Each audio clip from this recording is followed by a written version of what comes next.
Hey, Sam. Hi, Zach. How are you, buddy? I'm doing all right. It's another wonderful day in the Hudson Valley of New York. So I'm doing pretty well. How about yourself?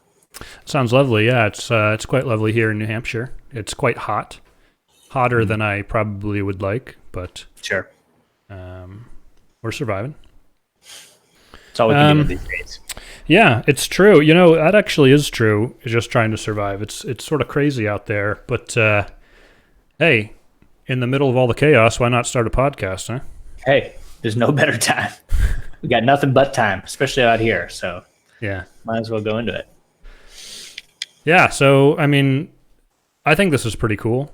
Um, this is sort of something I had thought about a lot, and I always thought it would be fun to do.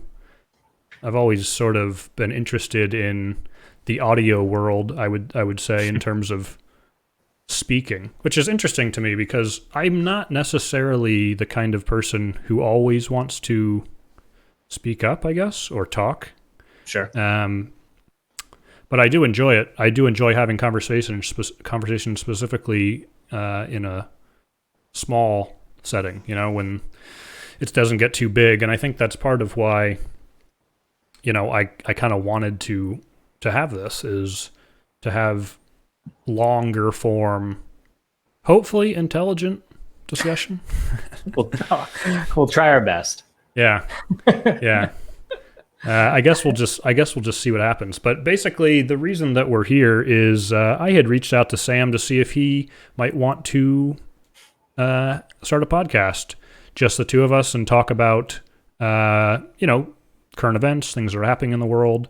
Um, Specifically, I thought this would be interesting because, I mean, obviously, you turn on the news, you go to any website, there's all kinds of crazy things happening. And at least for me, I feel like I don't have really any kind of intelligent outlet for that in terms Mm, of to discuss it. And part of that's on me for sure. You know, maybe I haven't reached out to people, friends or family.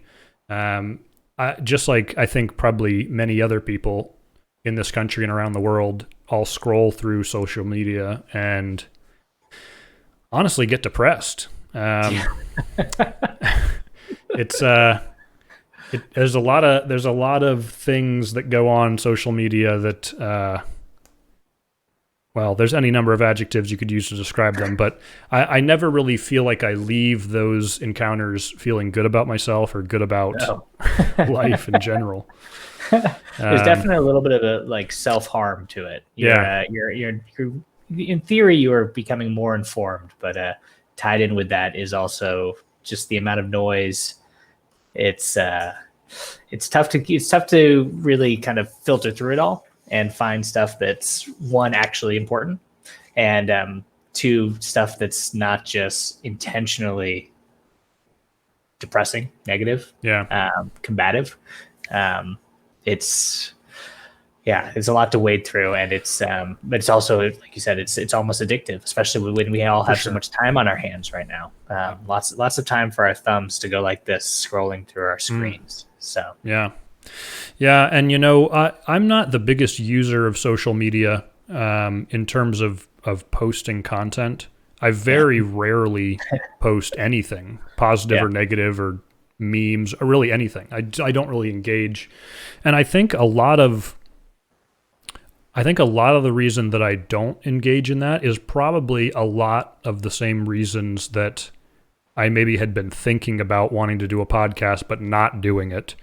mm, And I think when I really think about it, it sort of boils down to fear, honestly. Sort of fear of putting yourself out there and getting, rejected or somebody saying something negative, and it's sure, honestly easier just to not do it. Um, that's certainly something that goes through my head, and in this world where, especially as a man, you're sort of, I guess, emboldened to kind of pretend like fear doesn't exist, that you're not afraid of anything. And when it gets down to it, I mean, I think I'm probably afraid of a lot of things, whether I know it or not, unconsciously. And it's certainly taken, I guess, the aging process to start start to unfold in order for me to kind of be cognizant of that. Sure. So hopefully we can bust through some of that. I think there's a lot of things that I want to talk about that I am excited to talk about, and I'm hoping this will be a really good outlet for that, and also something really fun to do, and just being able to catch up with a good friend more often. Yeah. So. And I think it's nice because obviously speaking for myself, I have a decent amount of discourse with different friends, whether it's politically minded or just general conversations about what's just going on in the world today. But a lot of it is text based, and there's there are definitely some ups and downs to things being in text form. Obviously the nuance is almost always gone. Right. And it's nice to actually have a conversation. And the nice thing also with this video conversations is face to face. It definitely allows for a little bit more, because too often I think in like the text based conversations, you get one person who's just kind of like spamming it out, whether it's on like a WhatsApp or a text message, or again on like a Facebook or Twitter or something. You're just kind of, there's always gonna be that one person who's gonna just paragraph, and it's just turns into basically like a person who's orating and then walking off the stage. Basically, there's no real ability to have like a general like, pause for 1 second, let's talk about what we just said and let's keep going type thing that you can have in these face-to-face conversations. So I think that's gonna be nice. That's another outlet for that kind of conversation. That's such a great point, because so often in those kind of encounters, it's sort of an us versus them mentality. Like same thing with social media. I mean, who is posting something on social media like a political meme or something they got off Twitter? Who puts that on there and goes like, yeah, we're gonna get somebody today? Like, you're not posting that to try to change minds or engage in intelligent debate. It's this is my team, you're on that team, I'm gonna try to dunk on you. It's poking the bear. It's solely to poke the bear, and I hate it. Yeah. It's I feel like nobody wins in that scenario. You like the person who disagrees with you doesn't win, because they read that or they see that and they write it off immediately, because it's if you're on the right, it's look at these libtards, they don't know anything. If you're on the left, it's look at these rednecks or something similar, sure. and you just write it off. And so if you want to confirm your own biases. And so the person who disagrees with you doesn't win, because they're just going to write you off, and it's probably going to hurt your relationship with them. The person who does agree with you is probably just getting confirmation bias out the wazoo, and they don't have to even think about what you wrote because it aligns with their worldview. And I don't think the person who posts it wins, because it just serves to sort of build up their own ego. Like, look how enlightened I am. Look how woke I am. And I absolutely detest that paradigm. But like you said, there's something about it that's so addictive. Sure. Well, it's and I think even more so, again, coming back to with the time where we are with the social distancing and lack of face-to-face conversations, and even when you do see somebody face-to-face, just the natural like psychological divide that's coming out of it. It's people are finding their dopamine through online interaction, online discourse, like you're saying. Well, discourse is the wrong word. Online posting, online just getting the typical, getting the likes, getting the echo chamber going, and then also people just generally get off on seeing somebody get mad. Yeah. Seeing somebody go on a rant where almost inevitably they're going to say something that's going to make them look even worse. Doesn't matter which side of it is it's on, and then hopefully get some friends to gang up on that person. And it's literally, it provides nothing other than like that little dopamine flush of feeling how amazing you think you are. While not actually in any way contributing to positive or productive discourse. It's the often touted trope is that in this digital age of communication, people have never been more isolated, and I think there's a lot of truth to that. Yeah. And I again, one of the things I'm hoping to sort of remedy with this is to be able to communicate more, actually communicate. Sure. And just for a little more context, your lovely wife Laura asked me, "What is the point of even recording this and Yeah. putting it out there for anybody? Like, why don't you and Sam just talk?" Mm-hmm. And I think it's a fair point. Specifically for me, my hope is that there's a couple things. Number one, my hope is that by putting it out there into the world, it will force me to be more articulate, maybe careful with the things that I say in terms of, not just shouting logical fallacies for however long we're doing the whole thing, and that maybe I'll maybe that will help me think more clearly, and also another big one for me is I have a lot of friends and family that fall across the political spectrum from what I would describe as far left to far right, honestly. Yeah. And what I see personally is if you're that person that at least I presume you're on either end of that spectrum, I feel like I don't know how to interact with you, I guess. I certainly don't want to engage in typical social media behavior to try to communicate. But also, even if I'm physically around that person, I oftentimes withdraw from conversations or hold my tongue because when you start to get more people around you, the communication breaks down. Factions form among the small group you're in. Maybe a couple people agree, maybe a couple people disagree, and I feel like I can't get a word in, or if I do try to get a word in, that I'm railroading somebody else and they're not getting enough speaking time. And that's why I really think, one-on-one, honestly, you go to 3, there's advantages there, but even that, it changes the dynamic for sure. And so I'm hoping that maybe, I find it much easier to talk to you, Sam. You're one of my good friends. And I'm hoping that through kind of, again, hopefully intelligent, measured discussion, maybe some of those people see this and that I can find a way to engage them in a non-confrontational way, whether I agree or disagree with them politically. Sure.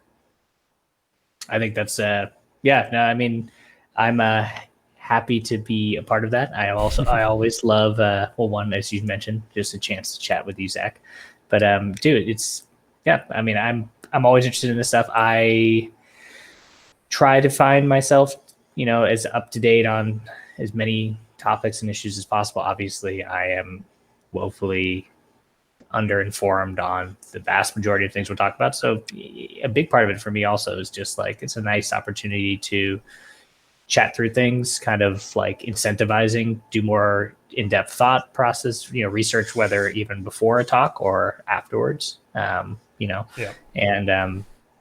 And yeah, it's just nice to kind of, don't do enough critical thinking, especially like in the moment, as maybe you did during school or during maybe sitting around it, even just like we talk about sitting around over a beer and over campfire stuff, like that kind of stuff. You can chat and you can get these kind of thoughtful conversations, but it almost always devolves in some capacity. Yeah.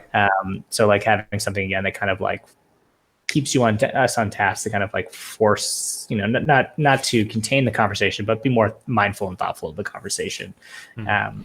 I think it's going to be great. I mean, it's part of my brain I haven't used enough recently. So once I knock off the rust, hopefully it'll work okay. Yeah, and specifically speaking towards that, I think debate in general is really healthy, but I really don't even want this to be a debate so much as just talking through different things and seeing where you come from. As I think we'll get into, I think we're sort of, maybe not polar opposites, but we're definitely on different sides of the political spectrum. And if you can't have a intelligent discussion with somebody who maybe disagrees with you, I mean, what hope does the world have for anything?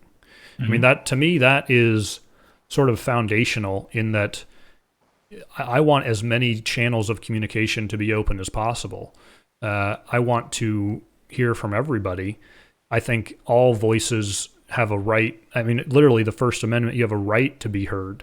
And so, that, and I don't want to get into all of that right this second, but I'm sure that we'll expand upon that. But I guess my point is that I think these kind of conversations are important and very useful. And if you're somebody listening to this, whether you agree with me, disagree with me, you find yourself at odds with me, or maybe you really disagree with something Sam says, I would really encourage you to, instead of just, posting a nasty comment about me, especially if you know me, Yeah. or trying to cancel me because I raise a point that is challenging. I would rather have a discussion about it. I mean, if somebody disagrees with you and you know that you're right, you clearly have the right way to think about things. What do you hope to accomplish by yelling at somebody? Isn't this what you would want? Wouldn't you want to respectfully engage in a discussion to illuminate where that person is wrong about their thinking or their ignorance? That's the other thing. We put such a high price on knowledge, it seems, like gatekeeping, like I see this a lot in the gaming community, which, I play a variety of video games, and there's this elitism, I have the knowledge, I know what I'm doing and you don't. And so I'm going to keep you out because, it makes me feel better. And there's this sort of unspoken word, I think, about feeling like you have all the answers, and that clearly the way that you see the world is the way that it is, and anybody who disagrees is not only wrong, but perhaps evil, And so I'm hoping that we can work through disagreements like that. And honestly, I'm hoping maybe I can have my mind changed on things. And like you said, you don't know everything. I know almost nothing, I feel like. I'm a professional programmer. I feel like I know absolutely nothing about programming. So on political topics or current events, I don't know. I want to learn. I feel like I have an appetite to learn. And I feel like that's a pretty important thing, in this day and age. It's probably the thing that's most lacking from most people's day-to-day is any desire or willingness to listen and to learn. It's very easy to get pigeonholed into your echo chamber and just stick with what you know and surround yourself with people who say the same things and read the same things you do, and that's it. So even like coming into this with a willingness to kind of chat and listen and grow and learn together, it's even allowing the possibility to have an opinion changed or to listen to another opinion is probably not patting ourselves on the back, but we're already doing more than a lot of people do. Unfortunately, it's kind of sad, but you're right. Unfortunately. So yeah. Great. So, I think I'd like to launch into a little bit, Sam, maybe just about our histories and about kind of where we stand, just some broader topics. Personally, I'd like to learn a little bit more about you, maybe your background and how you came to find yourself, wherever you are on the political spectrum, and how you define that even. Sure. So I grew up in a very liberal household. My mom is a immigrant from Europe. She came over when she was 18 from the Netherlands. She met my father, who grew up in Arizona in a very loving, very warm, but pretty steadfast Lutheran household. Older parents. He was adopted, so both of his parents were 50 when they adopted him as an infant. So, they definitely had a little bit of a tinge on that. So very old school parents, both from World War II. One fought in the war. School teachers, but a very education based, God bless America kind of household. and God especially bless America. Would you say even would you describe it as conservative even? So it's funny that that's actually a conversation that I've never had. I didn't have with them. Both of my grandparents. My grandfather died when I was about 12, and my grandmother died when I was 18. Both on my dad's side, and definitely God-fearing. She was from a small town in Missouri. Mm-hmm. Not Missouri, Missouri, definitely. Missouri. Gotcha. And my grandfather was a Jewish man from Brooklyn.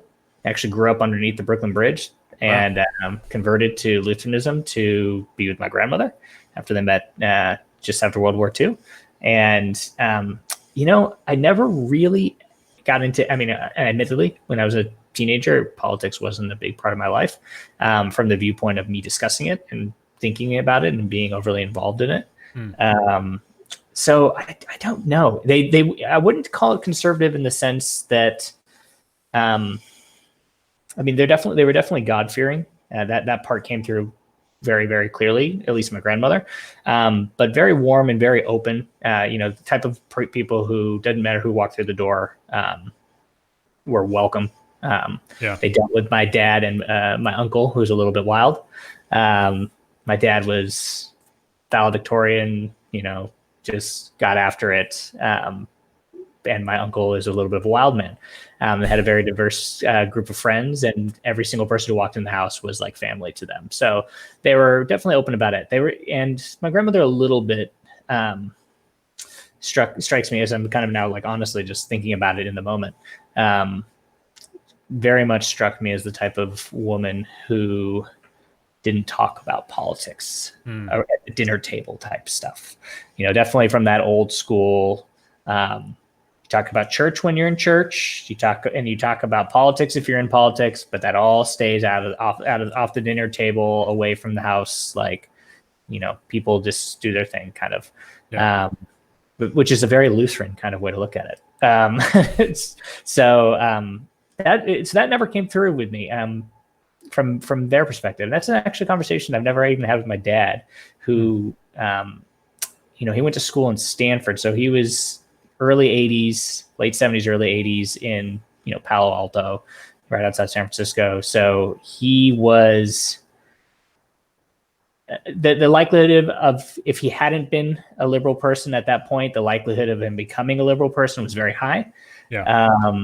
And that definitely was it. So he actually was a political science and economics major, which, again, you hear that initially, you go, oh, maybe, the economics also, like people tend to, associate conservatism with a focus on economics and stuff. Maybe that would have been, he was going to go to law school until kids got in the way. But he was a liberal guy from the moment I remember even knowing what politics were. My dad was very liberal. He's actually, as I got older and even after I went to college, he's become more liberal, to the extent that he definitely wanted to raise liberal kids. But with that, he wasn't,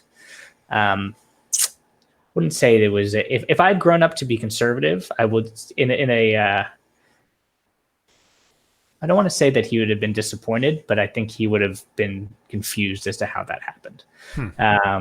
In the sense that I think he definitely tried to build a household with very liberal values.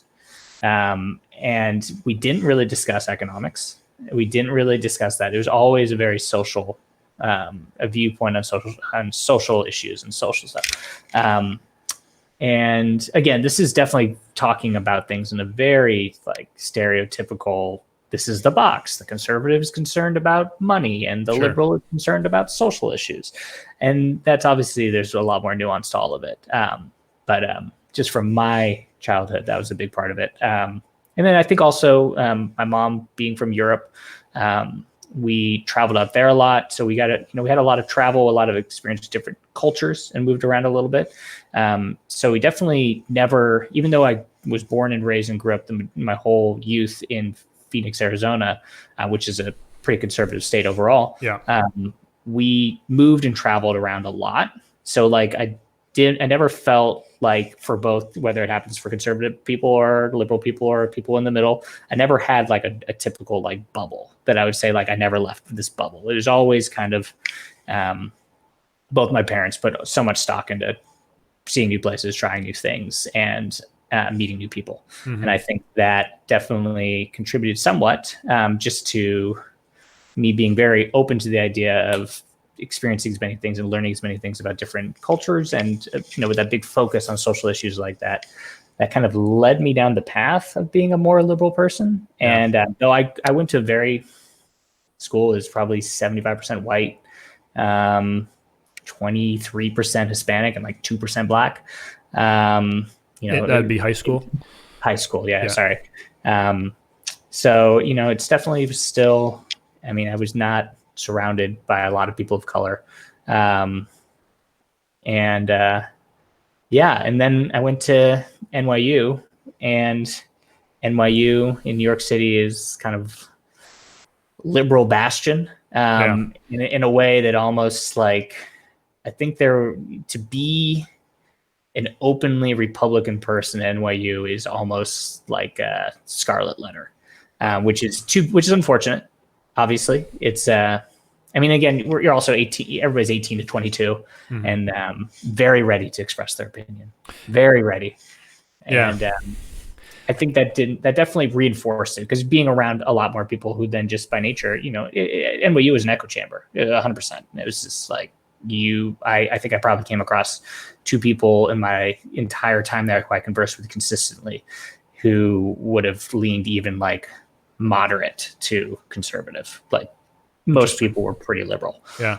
And came from pretty liberal backgrounds. Do you feel like your mother being from Europe, did that have any specific influence in terms of, I mean, Europe is generally regarded as being a little more of a liberal place, maybe has there's certainly more social programs, I think in general, I think that's fair to say, across Europe. Do you think that her being from there, does that have any specific influence on you, or sort of, I mean, it sounds like that's probably sort of consistent with how your dad felt anyway. Well, yeah, that's fair. They definitely lined up in that regard. And my mom being from the Netherlands in particular, is, I mean, they have a lot of issues and social issues now. That's a whole different immigration talk about in the Netherlands. We can open up that whole can of worms if you ever want to talk about immigration in the Netherlands. But on the whole, it's one of the more liberal socially countries, even in a pretty liberal continent like Europe. So that definitely played a huge part in it. Just having, now I'm not saying my mom was overly, she never really talked too much about politics growing up, but my mom is, she's a resident alien. She's not a citizen. She's lived here since she was 18. So, going on just actually now 40 years. Sorry, Mom. Now everyone knows how old she is. She's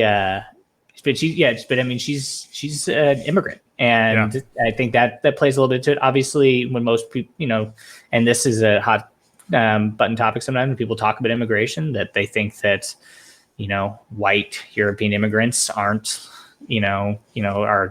lumped in with other immigrants. And whenever we talk about immigration, it's always negative about people of color. And it's always like, oh yeah, we love white immigrants. Right. And, there's a lot to that, because it's, it's immigrating to a new country is difficult for whoever it is. My mom came from a country that was lucky enough she already knew English and all this and stuff, and made her transition a lot easier. But she still had growing pains of, being a non-citizen. She has never voted. She's, so it's that's also colored her view of politics a little bit, because they affect her, but she was never willing to sacrifice her Dutch citizenship to be an American. So she's always kind of stood outside of the political discourse and the political world here in the United States, which hasn't made her apolitical. She definitely has political opinions, but it's kind of a weird thing. When you can't play the game, there's only so much you're going to be interested in, the mechanics of it. So it's kind of been a little bit of a blank slate. from my mom's perspective. And like I said, to kind of put a bow on all of it, I mean to say, my dad kind of definitely steered us towards liberal concepts and wanted us always reading and learning and pushing to expand our minds as much as way possible, which he presumed would lead to more liberal thought. But not obviously that doesn't mean that way, but it's I don't know. All of my siblings are very liberal, and he, though, it still says right now that it makes him kind of sad that he considers himself the most liberal out of all of us in our family. And I think it's a measuring stick. And I don't know if I tend to agree with it entirely, but it's definitely he's one of those people now who's very, very, very willing to engage in those conversations. I think he's getting older, so now he's more willing to. Do you mean fly like off the handle? This kind of conversation, or like a social media, or maybe both? Oh no, face to face. But he's the type of person now who, and unfortunately, it's good and bad. But he'll walk into a group of, and again, he does real estate in Scottsdale, which is a pretty conservative place, and Arizona in general. And he'll get into conversations, and it'll walk up, and there'll be 5 guys, and they'll be saying something, from a conservative leaning, whether it's about economics or about social issues or anything like that. And he'll just, he takes the gloves off and he just gets into it. He's one of those guys. I mean, so he's the attack person on Facebook, except he does it face to face, which I don't know if that's great or not, but so which is, again, is, this is a good outlet for me, because I admit, outside of my like comfort zone stuff, I don't really like to engage in this kind of conversation with people. Because I'm always afraid to. I don't like to start fights. Not very confrontational, like you said that earlier. I try not to be. So let me ask you this: when you were at NYU, you said that someone being a Republican or conservative was sort of a rare thing.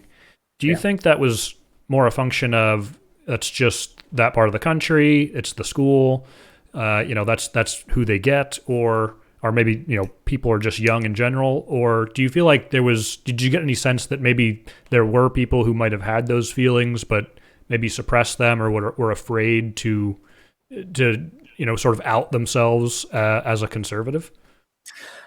I mean, I definitely think the population for the school would tend to lean that way anyway. A good percentage of the population, it has a huge art school. Just by, without delving too deep into the mechanics of what makes a person psychologically become one leaning or another, most people in art schools feel pretty confident would tend to lean liberal. So like there's a built-in population that you would guess that like 85 to 90% of them, if not more, in that school alone were going to be liberal based.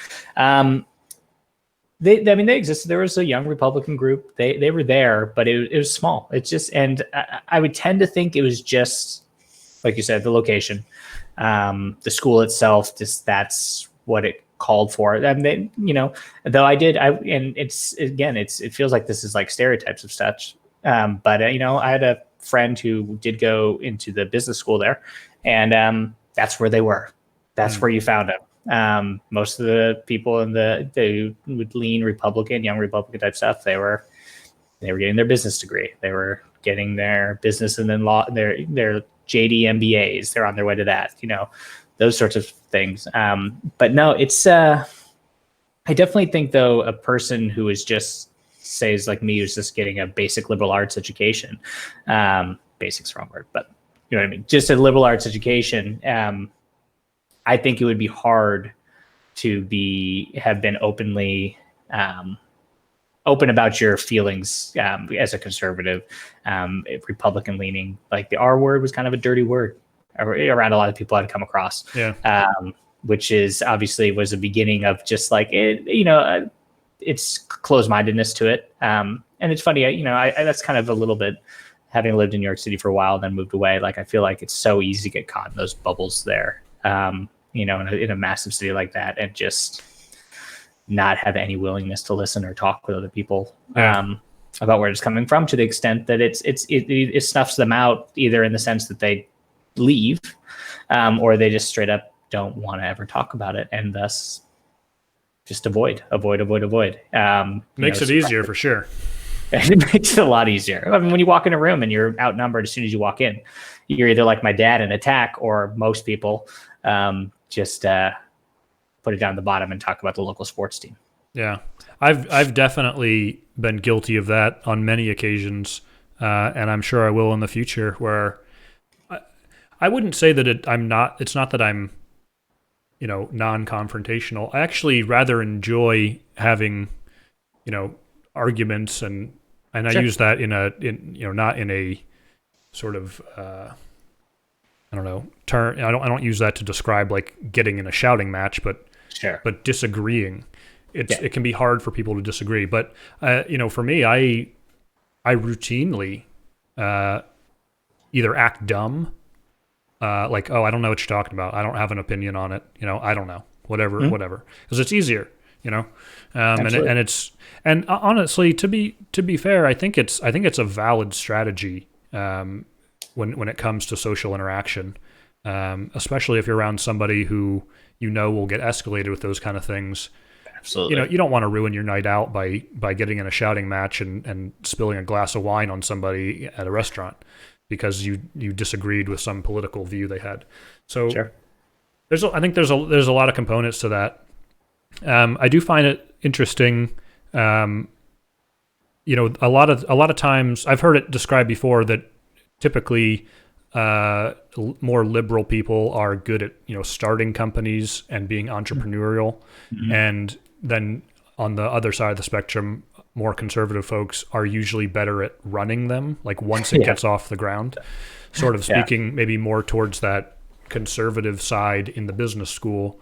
More of a focus on numbers, and I don't know.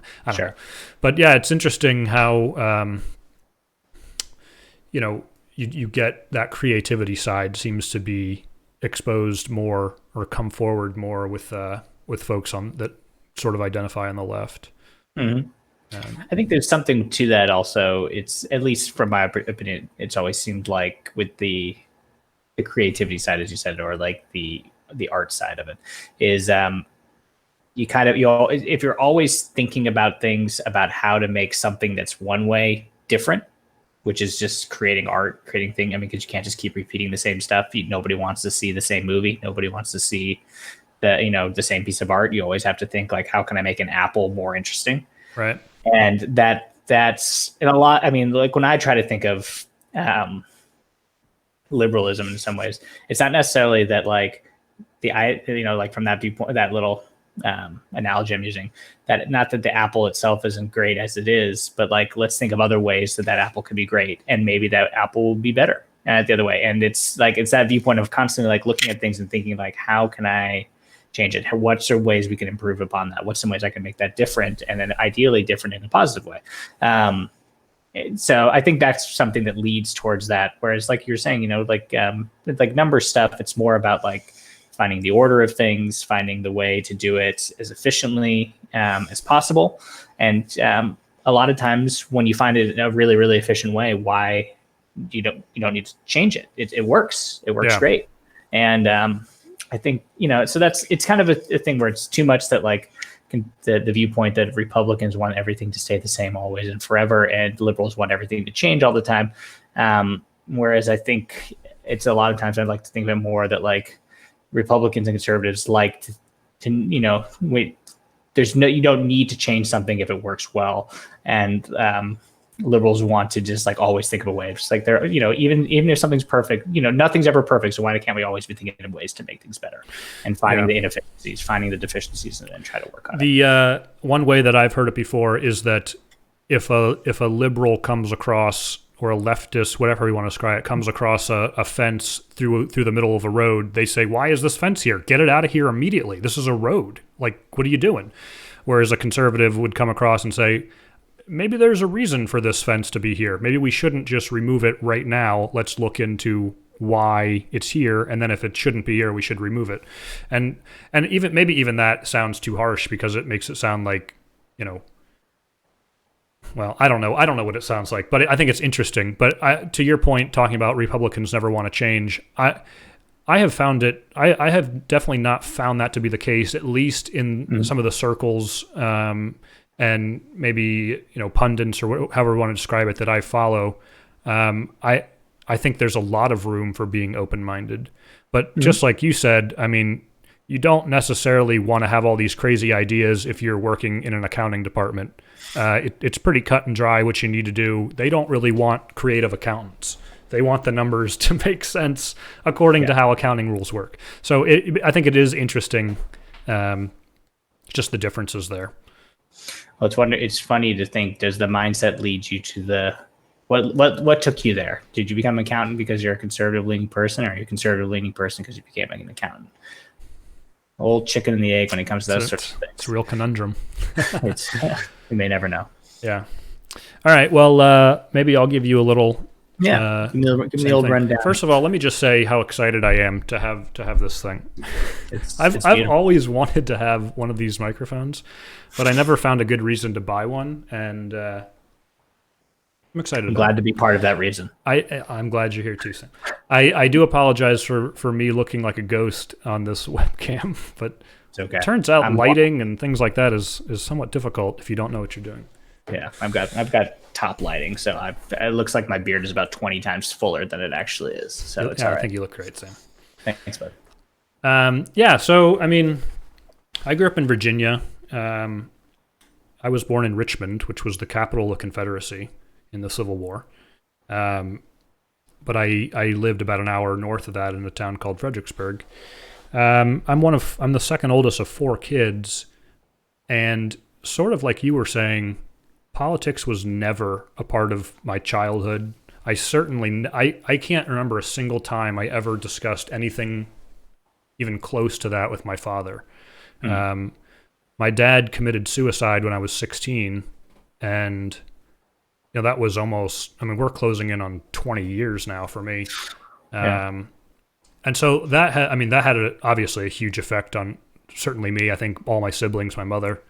But there's a lot of negatives to that, but one of them is I can't talk to my dad about these things now when I feel like I have a little more to say on the matter, growing up, even through, I think maybe all of my 20s, I couldn't care less about anything political.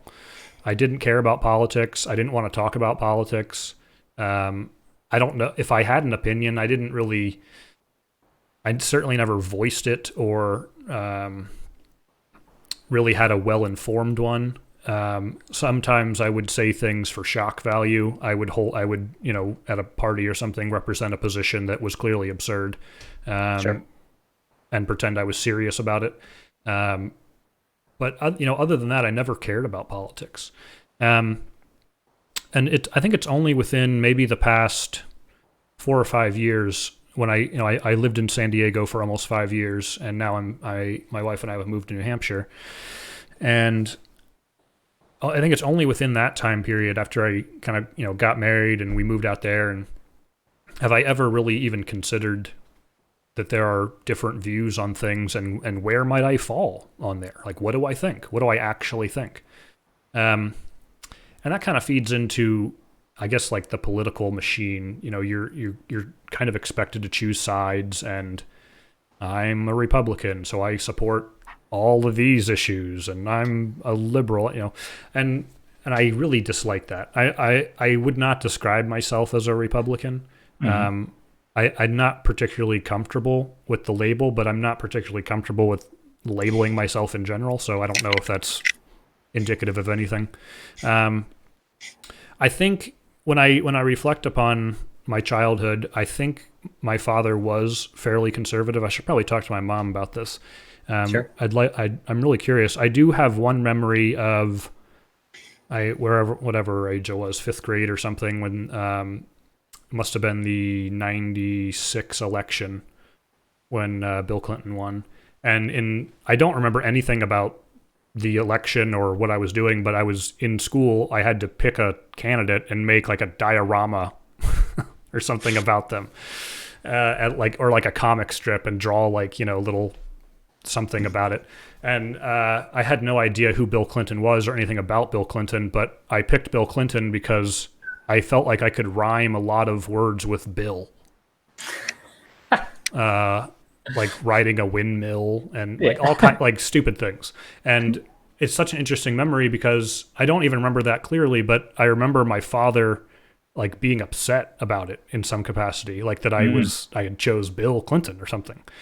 And so that's maybe my only memory that I can even think of about my dad being political. But not too dissimilar from what you were saying, to be honest. My dad was the kind of person who would always stop, on the side of the road if someone was broken down. He was sort of mechanically inclined. He was an airline pilot. He drove beater cars and always had toolboxes in them that ready to fix anything that broke. And he would stop and help people with their broken down cars all the time. And that act of service, I think, mindset is something that resonates with me, even if it's not something that I do all the time. I think it's important. He definitely came from a conservative household, very poor. I think probably as poor as you can get in the suburbs of D.C. and Maryland. Well, I guess in the maybe not necessarily the suburbs, but the Eastern Shore. Religious household, as far as I know. My uncle is a practicing Catholic, and growing up as children, we went to church. We went to a Presbyterian church. Again, never resonated with me anything about it other than it was an obligation that I had to do. Sure. And I think those will also be interesting discussions to talk about, religion and there's a lot of roads that can take us down. But anyway, so went off to college and I never cared about school. Didn't want to be in school. Didn't want to do high school. Showed up. Couldn't take notes, terrible at studying. Never wanted to do it. Went to college because I was basically told to go to college. That was what it was expected. Sure. Similar to you, I mainly was around, the population of my school was predominantly white, but I did go to a private school in Virginia. Virginia is definitely considered the South. There's definitely, there's a lot of black people in Virginia, and even in my neighborhood. And when I was in elementary school, was just a regular public school. I interacted with a lot of black kids. One thing that I always found interesting is when I sort of reflect upon it, I didn't really have any concept of, that there was a material difference between being white and black, or that certainly not understanding the historical oppression that black people have faced in this country. I really had no idea that was even a thing until quite a bit later in life when I was sort of forced upon it in high school. We would go to Civil War battlefields all the time with my dad, and we learned about the Civil War, but I guess I never really internalized the fact that black people have had a very historically different journey than white people in this country. And so I actually sort of see that as a benefit, because there was never a distinction in our house about somebody's white or somebody's black. Our next door neighbor was black. I saw my father extend the same courtesy, if not more, to those kind of people. Interestingly, we also had a lake house growing up about 30 to 45 minutes from our primary residence, and it was in a community that I guess it was way more rural than, it's about as rural as you can get, I suppose. But there were a number of black families living in that neighborhood that my dad became friends with, and so much so that he was always ready to extend a helping hand. I recall one family who I believe his name was Frank Comfort, was the gentleman who I interacted with as a child, and he passed away when I was probably, I don't know, young teens, 13, somewhere around that. And my dad took us to the funeral at a historically black church in that rural part of Virginia.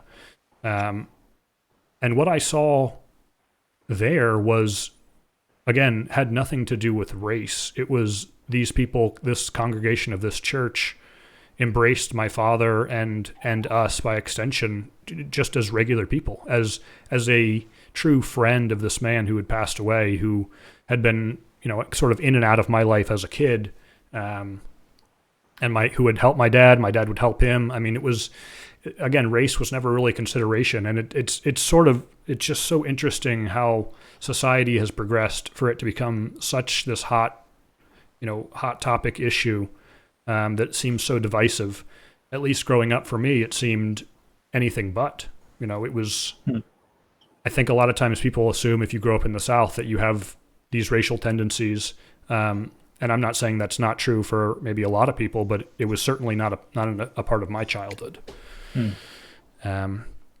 So yeah. Anyway, I bring that up because I think it's interesting. I think with everything going on in the world today, with racial tensions being so high, I just think it's an interesting part of my experience growing up. Now, on the flip side, my mother is again maybe about as liberal as you can get, at least these days. I don't really know her political tendencies when she was, when my father was still alive, but sure. I don't know if she was more conservative or how that had unfolded, but she is definitely on the liberal side of things, and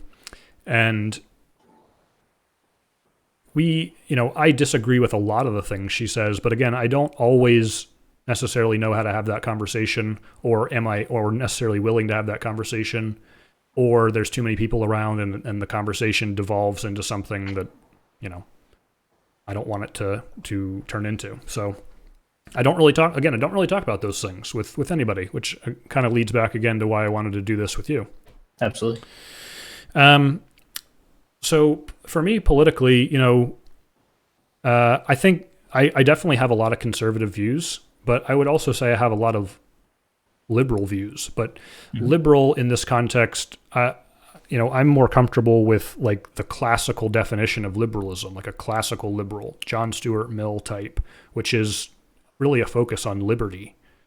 I think individual liberty is one of the most important things that we have in this world, especially in this country. And so often I am not particularly willing to sacrifice personal liberty. And, there are a lot of things that even on the right-hand side of the political spectrum, I don't agree with, and I don't know that they are necessarily aligning with how I think about liberty or liberalism. But I definitely have a lot of liberal views, and it's interesting to say that, I guess. So yeah, I guess in a lot of ways I don't particularly know where I fall politically, but I identify with a lot of libertarian concepts. I don't know that I would call myself a libertarian.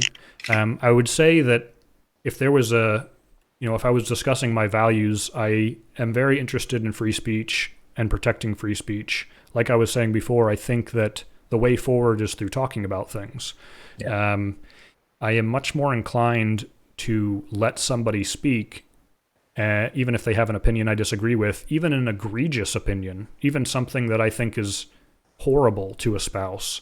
I would rather them be able to speak and not be censored so that people can hear them and see how ridiculous it is for themselves. Obviously, there are connotations there, like, well, they're just going to brainwash people and that's how bad ideas spread.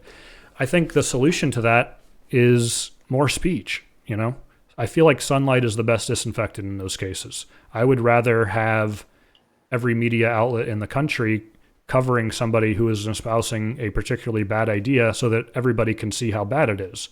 And then I think I would rather have other people comment on what those people are saying and poking holes in their logic and showing people why they're wrong. But at large, I really do not like censorship. And I think the rights of the individual are paramount, and I want to protect that. And so there's a lot of crossover there, I think, between conservatism and libertarianism. And I'm exploring that. I don't claim to have all the answers with it, but I'm interested in hearing more ideas and having my mind changed. And I think that's really what drives me politically is I want to hear a politician's ideas. I want to hear somebody say why they're good or why they're bad. And then I want to hear somebody else say why that person was wrong about that interpretation. And I want all the ideas to compete and have the best idea rise to the top. I think that's what America is largely founded on. And I think there is a good reason for that. So, do you have kind of in some way, do you have concerns about the fact that so much noise like the world has now causes lots of people to tune out and thus shut things down? Because I think that one, for better and worse, obviously, the idea is with social media and other stuff like that is really allowing the propagation of people the opportunity to express their opinion and have it out there and find their own platforms and push it forward. But to the extent that we both started this conversation talking about the fact that social media is basically like this, I mean, it's this kind of negative force in our lives in a lot of ways. I think it's kind of an almost impossible little, I don't want to say paradox, but it's just like, how do you how do you continue to have the ability for more and more people to have their opinions expressed and put out there, but while also having it, you be able to disseminate through it, to not just like have noise. Now I'm just not going to listen to anything anymore. And that's when people retreat back to their echo chambers. Right. And now it feels like we're getting more and more and more. And I'm not saying anything unique here. So this has been said a billion times before on many other platforms, but like, I think it's just compartmentalizing all of us in our own ways. And it's making us more and more likely just to sit there, again, not do what we're doing right now, but just like sit there and just sit in their happy little bubble. And not want to hear anything because there's too much noise once you leave your bubble. So shut it down. Allow yourself to get enraged now and again and have a bunch of people tell you you're right for being enraged and shout at some people. And then you just retreat back to it. Now, I'm not saying people aren't going out of there and doing good things, but I'm saying I'd say me personally, a lot of times I'll fall back into that. Like I just want to shut down. And I would say that I'm not special. I think a lot of people probably feel very similarly. A lot of people probably even feel more of a desire to disengage. I don't know. It's not. I mean, I agree with the idea of the personal liberty stuff and the have conversation, have your voice first. Free speech.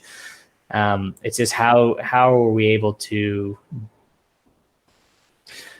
progress with each other in a world that because of that it makes it harder to have more free speech. How much easier it is to have free speech. It's because it's so much easier to shut them down and censor because of the fact that there's so many more people are going to be censored inevitably because more people are able to say whatever they want. And then that feels like an attack on everybody. And then if one person got attacked for what they said, then the next person who's slightly less intense than the other person is going to get attacked and it's going to continue on. Sorry, my wife just walked by. My dear wife, Laura. Yeah, I mean, the one thing about the internet is you no matter what you think or believe or whoever you are, you can find people out there who feel pretty much exactly like you. And so if you only want your positions reinforced, you can probably find that group. No matter, I mean, whether Facebook or YouTube or whoever censors that group or not, the internet is basically just a means to facilitate communication, whether it be between people or between computers or whatever. So those people are going to continue to exist. And I think in some ways it's sort of the same argument about, just as an example, like banning, abusive substances or banning drugs. And what does that do? Well, it sort of just drives them underground. Like people are still going to do it, And so I'm like, and my position on all these things is constantly being changed and challenged. And I'm not saying that I have the right idea. That's part of what this is. I'm hoping this can be, is to figure that out. But I don't think it's the right idea to give somebody the power to censor somebody's thoughts and beliefs. I'm not sure how that helps anything, because if you're going to get in the business of doing that, you're basically empowering someone or something to make that determination about where is the line. And this would probably be a great thing to talk for hours about, and specifically in regards to censorship in big tech. There are a lot of people who are being censored on the biggest platforms on the internet today, whether it be Facebook, Twitter, YouTube, whatever. And typically, from what I have seen, it is largely on the conservative side. Is that and I think that's relatively consistent with what you see in tech, specifically big tech, which is almost completely dominated by folks on the left. In term, you mentioned San Francisco. I mean, I don't know if there's a Republican within 100 miles. It's very clear if there is a bias in tech, it is on the left, and I think that's true with a lot of institutions in this country. At least that's what I think. So again, I could be wrong, and maybe I am wrong, and please let me know if I am, even if you're somebody watching this. But like I said earlier, my hope is not that someone would listen to what I say and say, you're so stupid, Zach, and you're spouting off something dangerous. We now have to get rid of you. I think that's very 1984. That's very contrary to what I think is what makes a Western democracy and republic functional. I think that's something worth preserving. Sure. And so maybe that's the side of me that wants to go a little bit more conservative. I'll give you one example where I think I've recently had my mind somewhat changed, is in regards to free trade and manufacturing. I certainly, for the last several years, have been very much on the side of, the market will solve everything. And markets are extremely good at finding the best way to do something. They're very poor at telling you what you should be doing. And so, when you talk about shipping manufacturing to China to save a few bucks, maybe it makes sense on the business side, and maybe on a more libertarian side, you'd say, well, they figured out a way to do it. They're producing a good product. Let the market take its toll. But in light of all the COVID things, I think a more conservative approach would be to say, listen, there are reasons to have onshore manufacturing, and there are some things that we would want to protect in this country in that regard. And we saw that with the whole COVID situation, the lack of masks or ventilators or whatever else, and they're saying that they don't have the capabilities to manufacture these things, and that's because they've been shipped offshore. So that really got me thinking about, well, what is the appropriate way to structure this kind of thing? Should we offer protections to, sugar farmers in Kansas to keep that stuff, in America? Which in the past I'd go, well, I don't understand how that makes any sense. Yeah. So I'm curious what you think about that kind of role of economics, I guess. See, now we're diving into stuff right off the bat. I know it's so hilarious because Sam and I love it. Sam and I were like, okay, I think we have a general direction of where this might go, and then we're just going to talk about it. But honestly, this is some of the stuff I find most enjoyable, is just letting you see where the conversation goes. But yes, again, please, if you're watching this, neither Sam or I are experts on literally anything. So this is part of the exploration process, and I think. I personally want to hear what you might have to say on that, whether or not you feel it's informed or not. Sure. Wow. This is definitely falls in a blind spot category for me overall. Yeah. It's global markets and global manufacturing. Wow. And we don't have to talk about it. We can save that for another time. But it's one of those things that everything is, unfortunately, with the way things are, and whether we don't need to get into a conversation about our thoughts right now on COVID, though we can talk about that another time also. But nobody can say that things aren't going to be different in some regard going after this, and that's going to be different. Whoever's president come January after the election, November, they're going to be making decisions that are going to in some way be affected by COVID, and that's going to be and economics is going to be a huge part of that.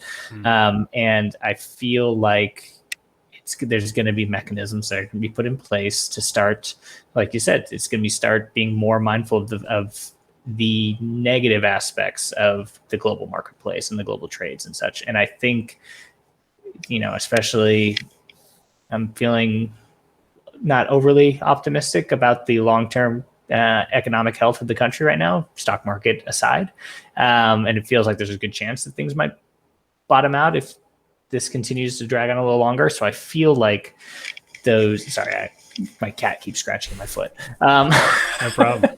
I feel like the ideas of putting in that incentivization to keep things local, it comes into like this view of like, people are going to say that it's xenophobic. If people are going to say that it's racist, people are going to say that it's fighting like you're saying, but what you were mentioning, like that's anti-capitalism. That's, anti the free market type of stuff. But I think these are the kind of thoughts that's going to be having to come in, because I think there's a real chance that there's going to be a lot of people who are going to be unemployed for a really long time, and we're going to have to try to think of ways to keep things here. And if maybe that means things get more expensive. Maybe that means manufacturing gets more expensive. Maybe that means building these new companies here or new production stuff here. I think it's. See, I'm not very informed on this. It's okay. But I think it's something that's. I think it's going to be a really, really big issue going forward, because so much of the long-term effects, I think, of COVID is going to be less about the epidemiology of it and the loss of life and how we deal with that, but it's going to be how we deal with preventing that sort of thing. And, when it's worse, and a worse one that could come along down the line is how are we better able to create business and manufacturing and production systems that allow still for this international trade, which is so important to our economy, but also removing these big shipments, I don't know. It's weird. The planet was getting smaller, and now it feels like it's getting bigger because we're isolating more. Yeah. I feel like this slight view of isolationism just seems inevitable. And, when it comes into the ideas of there's so much just of the hot button stuff, having to do with race, having to do with immigration, having to do with all that kind of stuff. It's as manufacturing and production inevitably feels like it's going to be pulled more back into the United States. It feels like there's going to be this growing push then to, I'm not answering your question, but it's kind of going on my own tangent, like push. I feel like the anti-immigration issue is going to really start rising again, because as there's going to be more jobs in the country, we're going to want those jobs to go to Americans. And I think then, there's a fear of a disease from the outside, whether, and that's going to come in. It's like, well, what are they sending us? What are they shipping over to us? Why? I don't know. I'm totally off on the tangent. Yeah, no, I mean, I'm with you. I mean, I don't know. I don't know anything about economics really, but economics is one of those areas that I really enjoy thinking about. I have no formal training in it. I did attempt to go to business school for a finance degree before I dropped out of college. That's a whole nother story.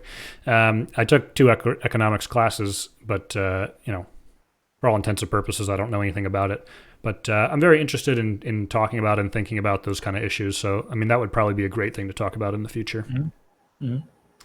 So why don't we shift gears then, Sammy? We had a couple things, recent events that we kind of talked about before to look at. And maybe we'll shift gears into some of that.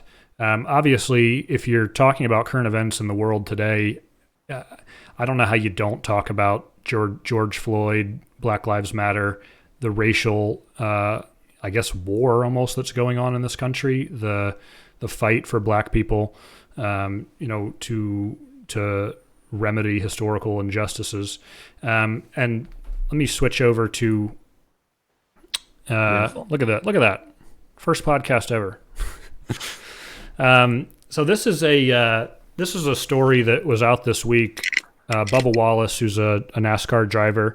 And interesting, you'd think me being from Virginia that I would have a lot of ties to NASCAR, but I've never been to a NASCAR race. I never really watched NASCAR. I mean, I've seen a couple races here and there, but I don't really know anything about NASCAR. I don't follow it. But Bubba Wallace, who is, I believe he's the only black NASCAR driver, and he was the race at Talladega in Alabama. He pulled into his garage, and I believe a member of his team found this rope that appeared to be in the shape of a noose. This was the first photo I saw of it from a few days ago. And then you sent me this today. This was released by NASCAR with a much better picture of what they found. And just to try to summarize, it appears the FBI was brought in on this thing. They came in and did an investigation, and they determined that there was no crime committed. This thing had apparently been hanging in the garage, and I think that's what this picture is. It was hanging in the garage as long ago as October. Correct. And I guess it's not really a typical thing for these garages to have this kind of loop on it or something. And then the way that NASCAR was, I read something about like how they assign drivers to garages, and it's based on like your point standing, and then there was some additional spacing based on the COVID stuff. And so it seemed like he was, appropriately assigned to the right garage. It wasn't a racial thing. And then they just, a member of his team discovered this thing. But yeah, like I said, apparently the findings out in the last couple of days are that this had been here since October. Now, again, like I said earlier, I tend to follow some more conservative outlets. I really don't follow any mainstream media, but there are a number of people that I follow between YouTube or, some other places. Some of them, maybe are more officially on the right, like Ben Shapiro. And then there are some other like independent guys. Like, I don't know if you've heard of Tim Pool, but he's like an independent, I think, journalist on YouTube that I think he does really great work. And the narrative that I have seen is that some people are calling this a hoax, a la the Jussie Smollett incident. To me, I don't see how this is a hoax. I mean, it's clearly a rope that resembles a noose, depending on how you look at it. I have no idea if this is how you tie a noose knot or not. But I mean, I can see how it could be contrived in that way. I don't think that it's a hoax per se, but it does seem that the initial knee-jerk reaction was incorrect on the part of NASCAR and Bubba Wallace to announce that this is automatically a hate crime. What do you think about this, Sam? Well, it's the whole. I mean, again, we didn't mention, but like this was coming the week after. It is Bubba Wallace has been associated as the only black driver with the fact that NASCAR has banned the Confederate flag from all of their race courses. Bubba Wallace, from again not knowing much about NASCAR, but from what I've seen and heard and read a little bit about it, is a guy who's kind of been relatively quiet. Didn't put himself into the foreground. Didn't really like to make a big, a big show of it, a big thing about it. He just wanted to drive, and this kind of has become, as the only black driver, whether intentionally, whether he really wanted to or not, has become kind of like the receptacle for some anger and pointed divisiveness against people who are pretty upset about the fact that the Confederate flag was removed from all tracks. So after that week of that and the show of support and him dealing with death threats and other things like that, because he had spoken up about how he was happy that the Confederate flag was there and how it had caused him, it was difficult for him as a black man to see that all the time. To have all that happen and then for this to occur, I mean, again, my opinion, based upon all this information, obviously, if to walk in and to see that, I would go, okay, that doesn't seem right. And especially with I think the numbers were, it was something like they went through like 1,800 garages, something like that. And I wanted to say it was something like 9 or 10 had some sort of like knotted rope there for the pull down. Other ones, I don't know what they had exactly, but they said like 9 or 10 had some sort of tied rope as the pull down out of all their garages, and that this particular garage was the only one that had something that resembles a noose. So coincidence,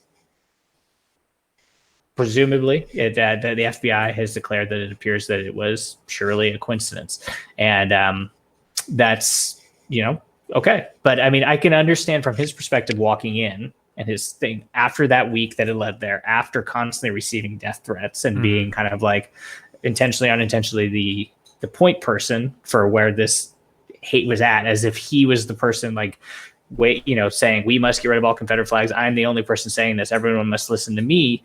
Have to receive that to then walk in and see something like that in a state like Alabama, right. Which, whether I'm not speaking about Alabamans so much as the state of Alabama and its history.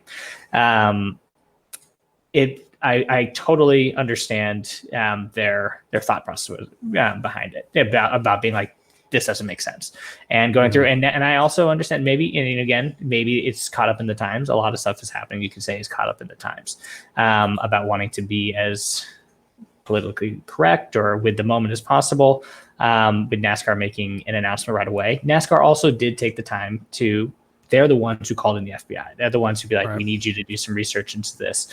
They made an announcement. Some people may say they made an announcement too soon. But I think that, I mean, in the gap between now this picture of this noose coming out, and after he said it, then it instantly, as you mentioned earlier, the Jesse Smollett incident, the fact that then it became this thing that it's, again, which shows the perfect encapsulation of the times. It's either, some people view it that Bubba Wallace is saying a KKK member came in there and hung it in there and maybe burned across somewhere down the line. It was that extreme to now all of a sudden he's making it up entirely. He's doing it as a hoax. And it eliminates anything in the middle that can't be there anywhere in the middle. Right. From my opinion of it, again, I've read a few things about it. I'm aware of it on the news. It seems strange, and I think the fact that coincidences sometimes a coincidence exists. Coincidences do occur. It's very, very strange that he got the only one out of 1,800 that he got the one that in any way has a thing that represents, could be construed as a noose, as a thing. So it's just, and if it was coincidental, it was there since October. I don't know who in the state of Alabama could walk around and go, first, who sat there and was like, it would be a good idea. I know it'd be great to be able to grab that. So it's probably a good thing to hang on to and easier to pull instead of just like a rope like this. I can do it one-handed. But who could tie that and not go, no one's going to misconstrue anything about this. This is fine. It's obviously not a consistent practice. They didn't do it at any other ones in the entire race course. They don't do it at any other racetracks. So somebody made a choice at some point that day. Now, maybe it's all led down to things since October to now that coincidentally it ended up like this, but yeah, it's very strange. It's what if I'm gonna speak off the cuff here and come up with some theories, but I think probably what ended up happening here is someone was just messing around playing with the rope. I spent a couple summers working on a ropes course. I've tied things that probably look like that. Sure. Just messing around with the rope, trying to do this, trying to do that, trying to learn about knots. And my guess is that somebody was in that garage, whether, I don't know, somebody on a team or something, and somebody was messing around with the rope because they were bored or something, and they tied something, and then it was easier for them to grab. I don't know that maybe they were even trying to tie a noose or didn't know it was a noose, but trying to tie a certain knot or something. I have no idea. But I am less, I guess just in general, I'm less likely to jump to a conclusion to attribute something to malice unless there's proof. I just want to see the evidence, I guess. And I think, there are things, like the Jussie Smollett incident. I think stuff like that is so egregious because it casts a shadow over legitimate grievances in this country. A legitimate hate crime gets overshadowed and reduced from the spotlight because people say, well, did you see that Jussie Smollett thing? Well, this guy can clearly fake it too, like, so then it's kind of like the boy who cried wolf at that point. Like, you don't know what to believe. And I think overall that's probably a negative for the country, to knee jerk react like that. I think, but with that though, I feel like this is something that I feel like has come across a lot when it comes to something, and in some ways you could even, and I don't want to mix messages or mix movements or anything like that, but a little bit of like the Me Too stuff. Stuff is the wrong word. The Me Too movement. It's really, I feel like people's focus on the examples that are contradictory, even if they've been proven in some regard to be the minority of occurrences. Do I think that every person who said something during the Me Too movement is telling the truth? Probably not.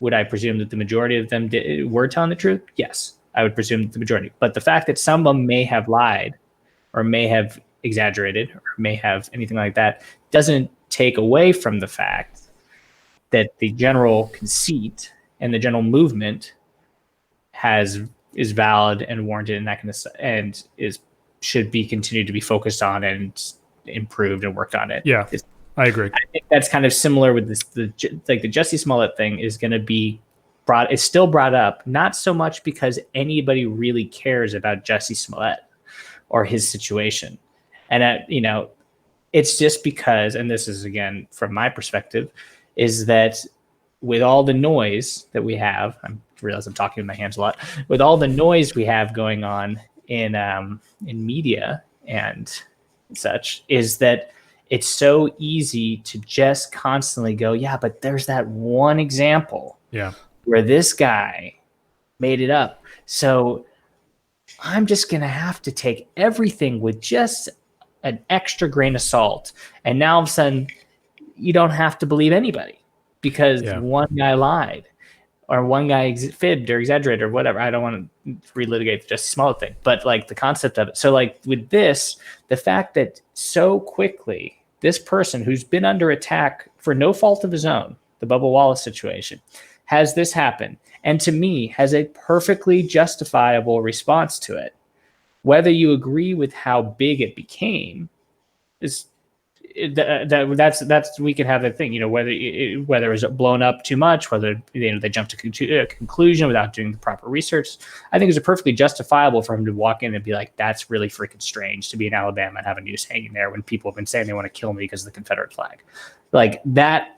And then not let alone just not even discussing Alabama's history when it comes to lynching, Alabama's history when it comes to racial issues, Alabama's history when it comes to all of that stuff, modern and historical. But now all of a sudden there was like a 48-hour window where everybody, it seemed like, who and not again, typically those on the right, on the whole, were just like, this guy's a jokester, this guy's a hoax. He's just trying to, bring back the Confederate flags. Like, this guy's a piece of garbage. He's just trying to ride his current popularity. He's not even a good driver. All this kind of stuff came out, and it's totally ridiculous because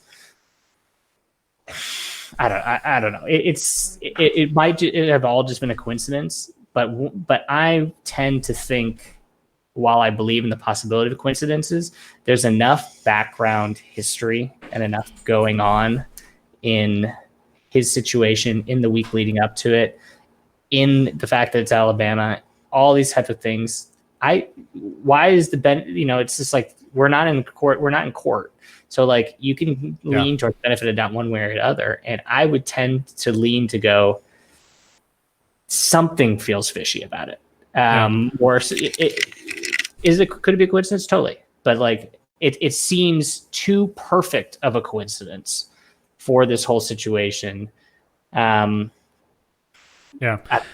thought it was really interesting, regardless of whether, before the investigation happened and they figured the whole thing, I thought it was just really interesting to see did you see the images of all the rest of the drivers pushing his car to the front? Mm-hmm. And regardless of what you think about that, I mean, it's very interesting that NASCAR has kind of, more historically been thought of at least like this redneck kind of backwoods operation. I just think it's an interesting thing to see them kind of leaning this far in the other direction compared to, I guess how they historically may have been portrayed. But again, I don't really know anything about NASCAR. Maybe it's been this way, trending in this direction for some time. I'm not sure. I think the fact that it's 2000, well, I mean, again, we can go off on a tangent about the Confederate flag and what it represents, but I think it still is a little strange to me that it took to 2020 for people to say don't wave the Confederate flag around. But I'm also a person who is not from the South and views the flag more as a symbol of negative things than of Southern pride, which I know that many people find the Confederate flag as a symbol of Southern pride. Yeah. Whereas I associate it as a non-Southern person. I mean, Arizona's whatever you want to call Arizona, but that it's a symbol of a nation it is a symbol of slavery, and maybe that's probably too much of that does eliminate some of the history of it, but that's also for an outside perspective. If someone outside of the United States saw the Confederate flag, I think they would presume that it's a hate symbol as opposed to a Southern pride symbol. Yeah, growing up in Virginia, I mean, as of right now, I don't know that I feel strongly one way or the other. I'm not particularly interested in the Confederate flag. When I was younger, I certainly, I would get, sit around with my friends and be like Southern pride, like, yes, we're from the South. I used to say American by birth, Southern by the grace of God. But I would almost always represent these sides ironically, like kind of like what I said before. I would represent positions to get a rise out of people, Mm-hmm. So yeah, I mean, I even had Confederate flag bandanas at one point because but never in my experience, at least in the groups that I was around, was it about championing white power or anything like that. Not to say that that's not what some people use it for. So yeah, I don't know. It's an interesting way that thing is developed. The motto of the state of Virginia is Sic Semper Tyrannis, which is thus always to tyrants. And I think there's a little bit more in that part of the country, this sort of, that sort of embrace of the rebel spirit, about, and I know some people equate that to the Civil War, but this whole idea about, I'm gonna resist against tyrannical, or what I see as tyrannical governments. I want to kind of do my thing. And I think people used the Confederate flag to that end, in addition to all of the negative connotations that it has, which is obviously many. Mm-hmm. I think this is probably another area where my mind has been shifted over the years. I think 15 years ago I probably would have said, why would you ever get rid of that? It's just a flag. Why are you giving it so much meaning? I do think that sort of diminishes what it means to some people, but there's another side of me that says, I don't need to apologize for what I think because of the way that it makes you feel. And there's a side of me that doesn't want to give that up. So it's definitely a balancing act. I don't know what the right move is. I think in general, it's probably a positive move for the country to move past it. But who knows? I don't know what the answer is on that one. Well, and I think it's one of the things that I always come to, because when you were talking about having a big focus on personal liberties, and how that's, you think, the most, one of, if not the most important thing too, is, and I think this is where the question always comes up. And, when I think of like when a person calls himself a libertarian and such, and I often feel like libertarians don't really exist because it's only true for yourself. And then like some of your viewpoints change as soon as it's like someone else's personal liberties infringe on yours. And now all of a sudden there's a problem. Now all of a sudden your personal liberties are not okay because I don't like your personal liberties infringing on my personal liberties. Well, we don't live in a bubble. Nobody does. Mm-hmm. We may live in a psychological bubble sometimes, like we're talking about trying to get out of, you don't. So I always wonder with that sort of thing, like something like the Confederate flag. A big issue. I know you said it's not important to you, but just while we're talking about it, that's a big thing about it. To a lot of people, I mean, we're both white guys. Mm-hmm. I can't imagine there's any.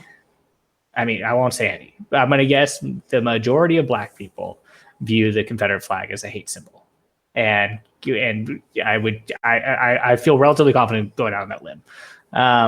So then it's just like, okay, you have the right to put that flag out, but does that person have the right to feel like unsafe because you have that out? Well, and whether it's intended to mention unsafe or not, and then comes like the conversation. It's just like, all right, and this is what's happening now with the statues and and everything like that, and these histories of stuff of whether you want to view it as canceling our history or not, but like mm-hmm. what certain things, for better or worse, we're human beings, and like things take on a meaning and represent something to us. And some people it represents power and pride and rebelliousness and such. And to some people, it's enslavement, it's death, it's mutilation, it's theft of the body and their livelihoods, all this kind of stuff. Yeah. So it's like, whose personal liberties matter more in that kind of question, which is why I always get kind of caught up on that sort of view. One, and I like these little quotes because I think it succinctly kind of sums things up sometimes, but the way that I've heard it is that you can swing your fists wherever they want as long as it's not in my face. Like that, it's your liberty to do that, but there is a line that you cross where it infringes on me. I think it is dramatically less clear where that line is when you're talking about something like a hate symbol or something like flying a flag and what that does to somebody else. I almost think reasonable minds could probably disagree on that. One area that I feel strongly about that I know is almost ridiculous is I feel like it is me having my liberties not to hear, your dog bark all night if you live next door to me, or for you to drive by my house with straight pipes coming out of your motorcycle. Like I feel like that's an invasion on my personal liberties. I think society at large probably disagrees, but I don't know. I don't know where that line is. I'm not sure who decides what that line is, and I think that's going back to my earlier point. My concern is always who makes that decision, whether it be a person or a body of people or a government agency or something. Who decides that, and how much power are you willing to cede to them? I mean, this is my biggest issue always at the end of the day, is to like, whether we like it or not, we're all living in something that requires, it's a puppy. It's part of the social contract and that kind of stuff. That's true. Unfortunately, part of the social contract means that like you have to give up some of your civil liberties. It's just, you have to. Now it's just like, because if everybody was just like, I'm only going to think about what I want to do and I'm going to do it, and I'm not going to hurt anybody, but I'm only going to live my life my own way, that kind of stuff. It's just inevitably people are going to crash into each other and things are going to fall apart. So I think what's just going to be really interesting, what's happening right now, just the climate of right now, is that it's very possible that things do go further than they need to. And maybe, there's inevitably, it feels like history is going to keep moving forward, that like some way or another, the current moment in time is going to look back at the past moment of time and realize that past moment of time was so wrong in comparison to what's happening right now that it's offensive, even if it maybe in the moment wasn't. Yeah. And I think right now, this current climate feels different, that because I feel like things are actually going to start changing, and some people may say for the better, some people may say for the worse, but I feel like this doesn't feel like it's superficial right now. It feels like there's going to be a lot of deep introspection about what little things such as symbols mean, as we're seeing across the board with company mascots and statues. Mascots, wrong thing, but company spokespeople, mascots, whatever, statues. The Confederate flag, I think, is going to become something that's, I mean, Mississippi's the last holdout, and I would be stunned if it doesn't they don't remove the Confederate flag from their state flag in the next 5 years, 10 years. And it's, maybe it's not, maybe that does start it is people always say it's a slippery slope, and, sooner or later they're going to come for you. I mean, maybe that's true. It's tough for me to say right now whether or not that's a bad thing, because maybe I've done, maybe 10, 15 years from now, I'll look back and hate everything about what I'm representing, what I think about right now. I don't know. It's, I don't know. I'm getting off topic. Maybe you will, but you probably should not. Let me think about this. You probably should not face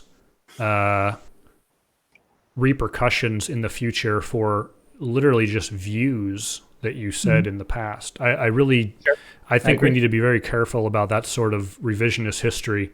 This happens a lot when talking about founding fathers and the like, of holding them to a modern day standard in terms of, it's interesting. Let me ask you this question. Who was the first president elected who publicly supported gay marriage? Publicly? Yeah. Sorry. Do you know the answer? Tell me. Donald Trump. Obama was not in favor for gay marriage as late as 2014.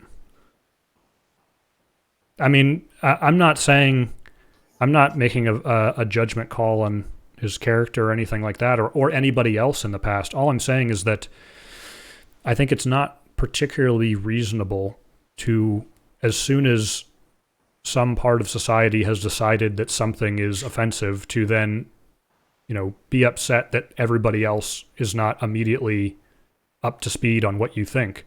I think it's actually preferable to move slowly on these things, which is why I dislike things like executive orders from the president, regardless of who it is. I would rather it go through the legislative process for all the red tape and rigmarole that entails. I think that's a feature, not a bug in the American system, because you don't want to have, in my opinion, knee-jerk reactions to things. You like we're doing now. You want to consider them. You want to talk about them. You want to weigh their relative strengths and weaknesses, and then make an appropriate decision. I think I'm getting close to the point when my wife is going to want to reclaim my dining room. All righty. Yeah. Wow. We had some other stuff, but this is. I'm actually really encouraged about how this went. I thought it was a really interesting conversation. I think it's good. It's I think going forward, we established our kind of chat our way through, and then we actually turned towards topics and chatting, it kind of led to a really organic, nice combo. And I feel excited about where things are gonna go forward. And I'll make sure that I've got a small apartment, so I don't really have a little office space right now. But hey, that's totally fine. Sure, I'll take over Laura's office space next time, so that she can have free reign of the actual living space in the house. Yeah. Well, I had a good time, Sam. So I hope we can do it again here. I think so. For anyone listening, I hope this has been an interesting discussion to listen to. Personally, I'd love to hear from people, different opinions, what you think.